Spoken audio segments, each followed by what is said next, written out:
Europe में राष्ट्रवाद का उदय। अभी तक हम लोग 24वां क्वेश्चन कर चुके थे। अब हम लोग 25वां क्वेश्चन करेंगे। 25वां के बाद एक और क्वेश्चन है 26वां क्वेश्चन, यानी 2 क्वेश्चन और बचा हुआ है। वो क्वेश्चन हम लोग कंप्लीट करेंगे, ठीक है। अभी दिसंबर चल रहा है, ठीक है। और जो सो मैट्रिक एग्ज़ाम में ज़्यादा टाइम है नहीं, ठीक है। तो ये सब इम्पोर्टेंट क्वेश्चन है, कृपया ये क्वेश्चन देख लीजिए, ठीक है। 25वां नंबर क्वेश्चन और 26वां नंबर क्वेश्चन काफ़ी इम्पोर्टेंट है। क्वेश्चन क्या है, यूनानी स्वतंत्रता आंदोलन का वर्णन करें, ठीक है। यूनान का अतीत जो है सो गौरवमय रहा है, ठीक है। इसे यूरोपीय सभ्यता का पालनकर्ता कहा जाता है, ठीक है, क्योंकि यह ज्ञान विज्ञान शिक्षा कला साहित्य संस्कृति तथा दर्शन आदि का केंद्र बिंदु था, ठीक है। इस देश से शिक्षा पाकर दूसरे देश तरक्की कर रहे थे, ठीक है। यहाँ पर यूरोपीय सभ्यता का पालनकर्ता यूनान को कहा जा रहा है, ठीक है। और यह ज्ञान विज्ञान शिक्षा कला साहित्य संस्कृति दर्शन आदि का एक केंद्र बिंदु भी था, पर यह जो है से यहाँ से दूसरे देश के लोग शिक्षा पाकर अपना विकास तो कर रहे थे, पर यूनान जो है सो विकास नहीं कर पा रहा था। इसका क्या कारण था वो देखना है, क्योंकि यहाँ देखिए यहाँ क्या लिखा हुआ है, यह तुर्की का गुलाम बना हुआ था। यह तुर्की का गुलाम बना हुआ था, जिसके कारण यह तरक्की नहीं कर पा रहा था। तो तुर्की से छुटकारा पाने के लिए देखिए इसने क्या किया। तो तुर्की से छुटकारा पाने के लिए हिटोरिया फिलाइट संस्था का गठन किया, ठीक है, और तुर्की साम्राज्य को मिटाने का प्रयास किया। यूनान एक स्वतंत्र देश बनना चाहता था, ठीक है। और इस स्वतंत्रता संग्राम में, ये जो स्वतंत्रता हुई तुर्की के खिलाफ, इस संग्राम में जैसे इंग्लैंड का एक महान कवि जो था लॉर्ड वायरन, ठीक है, लॉर्ड वायरन वो शहीद हो गया, जिसके कारण पूरे यूरोप में आक्रोश का लहर दौड़ पड़ा। मतलब एक कवि के शहीद हो जाने से पूरे यूरोप में जैसे आक्रोश का लहर छा गया, ठीक है।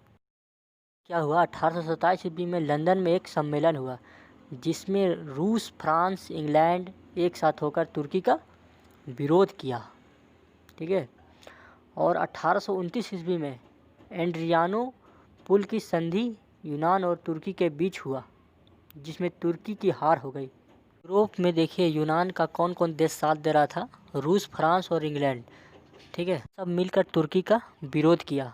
और 1829 में एड्रियानो पुल की संधि हुआ, जिसमें तुर्की जो है हार गया यूनान से। और 1832 ईस्वी में कुस्तुनतुनिया की संधि के तहत यूनान को आज़ाद कर दिया गया, और यूनान का राजा ऑटो को बना दिया गया, ठीक है, यूनान का राजा ऑटो को बना दिया गया। आइए देखते हैं 26वां नंबर क्वेश्चन क्या बोल रहा है। विलियम प्रथम के बगैर जर्मनी का एकीकरण बिस्मार्क के लिए असंभव था। कैसे, मतलब विलियम प्रथम तो जानता था कि बिस्मार्क के बिना जर्मनी का एकीकरण नहीं हो सकता है, तो विलियम प्रथम इसमें क्या योगदान किया वही देखते हैं, ठीक है। तो आइए आंसर देखते हैं। देखिए यहाँ क्या कह रहा है, जाहिल सा तथ्य है जर्मनी के एकीकरण का मूल मंत्र साम्राज्यवादी महत्वाकांक्षा थी, ठीक है। इसके लिए सुलझा गया मार्ग विशाल सेना का संगठन था तथा रक्त एवं लौह की नीति अपनाई थी। बिस्मार्क ये जानता था कि बिना सेना संगठन के जो है सो जर्मनी का एकीकरण नहीं हो सकता, इसलिए वो विशाल सेना का संगठन किया। इसके लिए रक्त एवं लौह नीति भी अपनाया, ठीक है।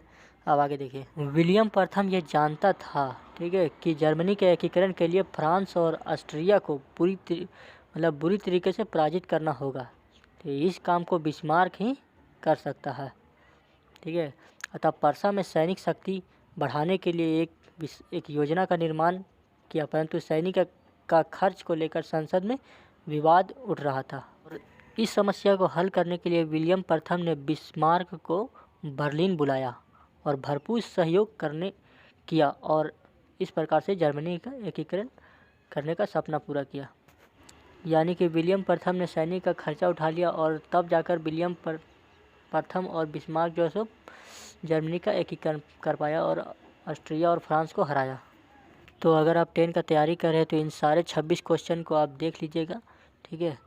और हम आशा करते हैं कि इस जितना 26 क्वेश्चन दिया हुआ है, इसी 26 क्वेश्चन से जो है सो क्वेश्चन आने का उम्मीद है, ठीक है। 25 और 26 नवंबर क्वेश्चन जो है बहुत ज़्यादा इंपॉर्टेंट है, ठीक है।